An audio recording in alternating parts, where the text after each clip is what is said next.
positive we would not sell one single copy of besides the family, friends, aunts and uncles and stuff. We never thought we'd sell a single copy of the first issue, and the fact that we are here 30 years later is because you guys found something you love in the Turtles, and you followed it for all this time, and it means the world to me. You've given me the greatest job in the world, and I sincerely thank you. Thank you.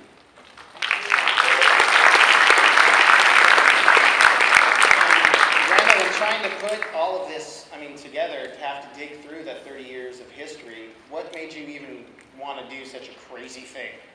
It was the crazy guy to my left right now.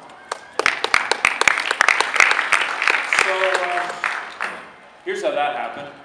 Before the Turtle Doc, Mark Hussey and I worked together doing more, documentaries about, no joke, Cambodian landmine victims,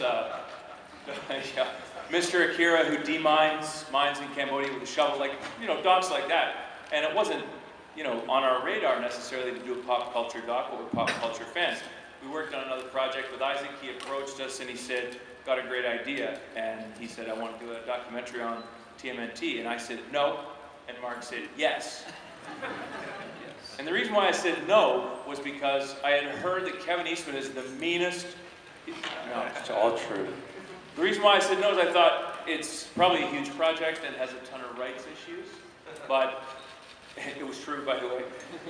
But then, as we got into it, Isaac's enthusiasm and his ability to drag us into water deeper than we can swim forces us to tread and then climb up to the surface. And then, honestly, the reality is, this guy made it possible, and Peter Laird made it possible by being supportive and by being kind and by saying to us, tell you what, here's everything.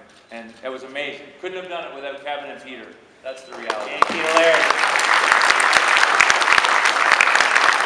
And just to say, not only were they so kind to us, before we met Kevin, he said, yeah, you can stay at my place in LA. He had a house for sale, and he said, you can just camp there. And so we did. We literally camped in his place. And nobody would do that, and I recommend that you don't ask him.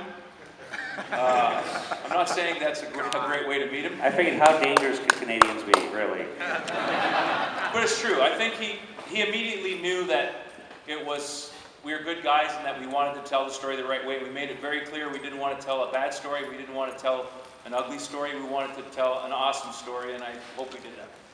That's right. You have a pretty epic toy collection that I just got to see. Did that have any sort of, help in your decision that you wanted to make this happen? Yeah, I know that I have a smaller toy collection than some people in this room. I know that for a fact. But no, toys, for me, the toys, I think, was really the first thing that caught my attention as a kid. And so it carried that interest all the way through when I was collecting toys in college. I was collecting a lot of different stuff. And I wanted to get into the history of where these toys came from.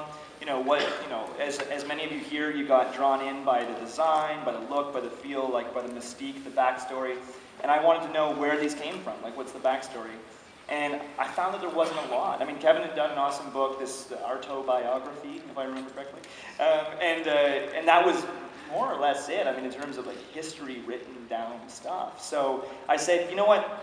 It would be really cool to see a doc like this, but it'd be really even cooler to work on one. And I thought I could just get somebody coffee or something. And then we ended up making it. So it was pretty awesome. How many years? 5 years? 5.5 years. 5.5 years. It was, he had hair when we first met him. I did. I did. And I was a woman. That's right. And Galen, having worked on the last TMNT animated film and getting to work on the new one, how cool is it to see, that growth from these characters that were just a comic book 30 years ago, cartoon, we had a few movies, and now we're all of a sudden this huge, big production of Turtles? You guys hear me okay? It's such an amazing trip just to be part of this franchise, and someone like Kevin, who's such a great guy, and Peter. Back in 2003, when we went out to see Peter and talk with Kevin and got to make the animated movie, nobody thought it would happen. Everybody said it's over. And then we made the animated movie, and then we talked about making another movie, and everybody said it's over, no, it'll happen. And then, literally, here comes Viacom, and Turtles launch on Nick, and then boom, we're at Paramount. but it won't happen.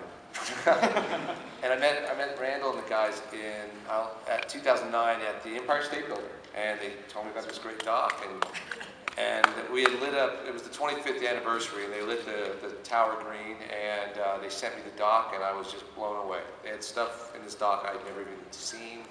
I couldn't believe what they got. I couldn't believe they had footage of it, and I couldn't believe they got clearance for all this stuff. And not to mention, I want to say one thing, which is the most important.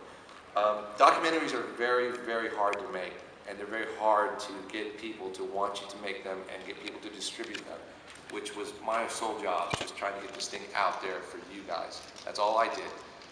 These guys worked and never stopped working, and never stopped traveling on their own money, their own feet, their own dreams, and pushed this thing and made it amazing.